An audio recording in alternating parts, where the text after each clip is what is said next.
Welcome back to Techavro. In this video, I'm gonna be showing you how to edit your Facebook page post. Okay, so you have to go to the Facebook page first. Make sure you are in the Facebook page account, not your normal Facebook account. How you can check this? You have to click on this uh, profile icon, which is top right corner. Then you'll find here your Facebook name and your Facebook page name. You have to click on your Facebook page name. Then it will take you to the Facebook page account.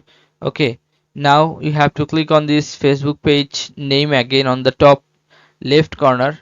Then you have to scroll down to the post you want to edit.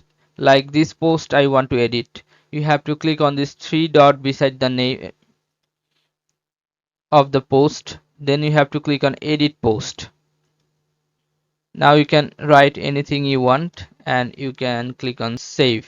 Okay, after click on save, your page will be edited.